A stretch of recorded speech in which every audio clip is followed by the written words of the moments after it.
అలా వచ్చారు చాలు దండ ఎవరేసినా అది సిస్టమేటిక్ గా జరగాలని.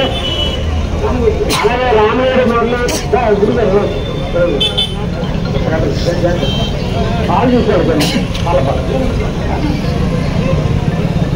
వచ్చేస్తాం.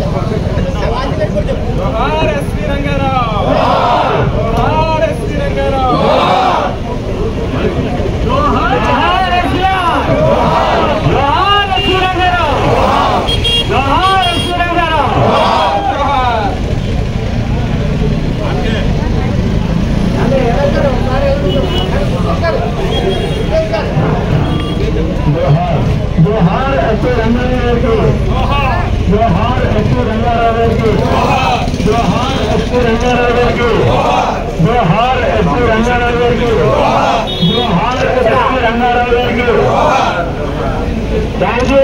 प्रश्न आएगा ओके सर।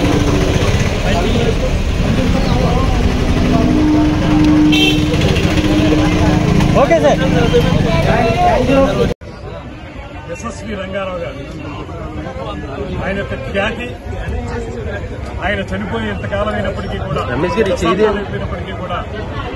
నటుడిగా ఒక పేరు చెప్పాలంటే, మహానటుడిగా ఒక పేరు చెప్పాలంటే కొన్ని తరాల పాటు ఎస్వి రంగారావు గారి పేరు మాత్రమే జ్ఞాపకం వచ్చే విధంగా అద్భుతమైనటువంటి నటనా కౌశలంతో కేవలం ఆంధ్ర ప్రేక్షకులను మాత్రమే కాకుండా తమిళ ప్రేక్షకుల్ని, ఆ మాటకు వస్తే ప్రపంచంలో ఉన్నటువంటి తెలుగు వారందరూ గర్వంగా తలెత్తుకునే విధంగా తన నటనా ప్రతిభను చూపించినటువంటి మహానటుడు ఎస్వి రంగారావు గారు. వారి జయంతి ఈరోజు. ఈ సందర్భంగా ప్రతి సంవత్సరం లాగే పంతం చారిటబుల్ ట్రస్ట్ ఆధ్వర్యంలో పంతం కొండలరావు గారు జయంతి కార్యక్రమాన్ని నిర్వహిస్తున్నారు. ఇది క్రమం తప్పకుండా 10 సంవత్సరాలుగా జరుగుతున్నటువంటి కార్యక్రమం. ముఖ్యంగా ఈ ప్రాంతంలో పెరిగినటువంటి, పుట్టింది నూజివీడులో అయినప్పటికీ కూడా ఈ ప్రాంతంలో పెరిగి ఇక్కడి నుంచే వారి మేనమామ గారి ద్వారా సినిమా రంగంలోకి వెళ్లినటువంటి ఎస్వి రంగారావు గారు అనతి కాలంలోనే పాతాళ భైరవి సినిమాతోటి అద్భుతమైనటువంటి పేరు తెచ్చుకుని కొన్ని దశాబ్దాల పాటు మహానటుడిగా కీర్తించబడినటువంటి సందర్భంలో వారి జయంతిని, వర్ధంతిని కూడా ప్రతి సంవత్సరం క్రమం తప్పకుండా నిర్వహిస్తున్నటువంటి కొండలరావు గారిని ప్రత్యేకంగా అభినందిస్తూ, అదేవిధంగా ఇక్కడ పార్టీలకు అతీతంగా అన్ని పార్టీల వారు ఈ గోదావరి బిడ్డలుగా, ఈ గోదావరి సంస్కృతిని ప్రతిబింబించే విధంగా అందరూ నాయకులు కూడా ఒక వేదిక మీదకి వచ్చి ఈ కార్యక్రమంలో పాల్గొంటున్నారు. ఈ సందర్భంగా సినిమాటోగ్రఫీని కూడా నా శాఖల్లో ఒక శాఖగా ఉంది కనుక సినిమా రంగానికి చెందినటువంటి ఎస్వి రంగారావు గారికి ఘనమైనటువంటి నివాళులు అర్పిస్తూ, అదేవిధంగా ఇక్కడ సినిమా రంగాన్ని అభివృద్ధి చేయాల్సిన ఆవశ్యకతను కూడా ఈ మధ్యకాలంలో ఉప ముఖ్యమంత్రి శ్రీ పవన్ కళ్యాణ్ గారు నిర్మాతలతో కలిసి కూర్చుని మాట్లాడడం జరిగింది. కేవలం ఇక్కడ షూటింగ్స్ మాత్రమే జరుగుతూ ఉన్నాయి. ప్రస్తుతం అందమైన హై స్కూల్ కు సంబంధించినటువంటి ఈ కార్యక్రమంలో పాల్పంచుకుంటున్నటువంటి హెడ్ మాస్టర్ గారు దివాకర్ గారికి, అదేవిధంగా ఎండిఓ గారికి ఝాన్సీ గారు, వారికి ఎంఈఓ గారికి, వేదిక మీద ఉన్నటువంటి బీజేపీ నాయకులు బండి సత్యనారాయణ గారు, లాలు గారు, అదేవిధంగా సర్పంచ్ గారు, ఎంపీటీసీ గారు, అదేవిధంగా అక్రమ్ గారు, శివ గారు, రామ్మోహన్ రావు గారు, ఇంకా వేదిక మీద ఉన్నటువంటి 50 మంది రాజకీయ ప్రముఖులు, పాఠశాల అధ్యాపక బృందం, అధ్యాపకేతర బృందం అందరికీ కూడా నమస్కారాలు తెలియజేస్తూ చిన్నారులకి శుభాశీస్సులు అందజేస్తున్నాను. ముఖ్యంగా బాలికలకి ప్రత్యేకమైన అభినందనలు. ఎందువల్లంటే బాలులు తక్కువ మంది ఉన్నారు, బాలికలు చాలా ఎక్కువ మంది ఉన్నారు. అందువల్ల తొలి నుంచి కూడా మనం కోరుకునేది కూడా గర్ల్ చైల్డ్ ఎడ్యుకేషన్, బాలికలు బాగా చదువుకోవాలి అనేటువంటి ఆలోచన తొలి నుంచి కూడా ప్రభుత్వాలు చేస్తూ ఉంటాయి. ఎందువల్లనంటే సాధారణంగా మధ్యతరగతి, దిగువ మధ్యతరగతి కుటుంబాల్లో ఒక ఆలోచన ఉంటుంది. అదేంటంటే అబ్బాయిలు చదువుకోవడానికి వెళ్ళాలి కానీ ఆడపిల్లలకి చదువేందుకు, వాళ్ళ ఇంటి దగ్గర ఏదో పని చేసుకుంటే చాలు అనేటువంటి ఆలోచన ఒకప్పుడు బాగా ఎక్కువగా ఉండేది. అది క్రమక్రమంగా తగ్గుతూ వచ్చింది. ఇవాళ బాలికలకి మంచి విద్యను అభ్యసించే విధంగా సౌకర్యాలు ఇవ్వాలనేటువంటి మాట.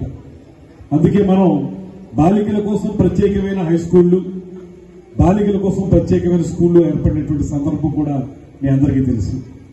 నేను మొన్న నిడదవోలు జిల్లా పరిషత్ స్కూల్లో కూడా ఈ మాట చెప్పాను. ఇప్పుడు కూడా మళ్ళీ చక్కగా ఆడపిల్లలందరూ తలదూకుని 2 జేళ్లు వేసుకుని, 2 జేళ్లు అనేవి మర్చిపోయిన రోజుల్లో మళ్ళీ చాలా మంది 2 జేళ్లు వేసుకుని ఇక్కడ కూర్చున్నారు.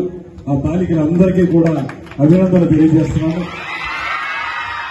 అదేవిధంగా బాలులు కూడా వాళ్ళని చూసుకొచ్చి నేర్చుకుని కొంచెం మీరు బాగానే ఉన్నారు, కానీ వాళ్ళకి ఇంకొంచెం నీట్ గా ఉండాల్సిన అవసరం మీకుంది. మీరు కూడా బాలులు కూడా బాగా ఉండాలని కోరుకుంటూ, ముఖ్యంగా ఎంపీఓ గారు మాట్లాడుతూ పాఠశాలల సౌకర్యాల గురించి చెప్పారు. నేను చాలా రోజుల క్రితం ఒక స్వచ్ఛంద సేవా సంస్థ చేసినటువంటి ఒక సర్వేలో ఒక రిపోర్ట్ చదివాను. అదేంటంటే రోజు రోజుకి బాలికల యొక్క డ్రాప్అవుట్స్ పెరుగుతున్నారు స్కూళ్లలో, స్కూల్కి వచ్చేటువంటి బాలికల సంఖ్య తగ్గుతుంది అనేటువంటి కారణం చెప్పారు. అయితే దాని వెనకాల ఉన్నటువంటి రీజన్ ఏంటనేది స్టడీ చేస్తే వాళ్ళు చెప్పింది ఏంటంటే, పాఠశాలలు ఎంత అద్భుతంగా ఉన్నా కూడా ప్రత్యేక అవసరాలు ఉన్నటువంటి బాలికలు, ప్రత్యేక అవసరాలంటే వాళ్ళు టాయిలెట్కి వెళ్లాలంటే ఒక మరుగు ఉంటే గాని పిల్లలు వెళ్ళలేరు. బాలురైతే, అబ్బాయిలైతే ఏదో రకంగా కార్యక్రమాన్ని చేసుకోగలరు, కానీ బాలికలకు వచ్చేటప్పటికి వాళ్ళది ప్రత్యేకమైన అవసరం. మరుగు ఉండాలి, మరుగుదొడ్లు ఉండాలి, టాయిలెట్స్ ఉండాలి.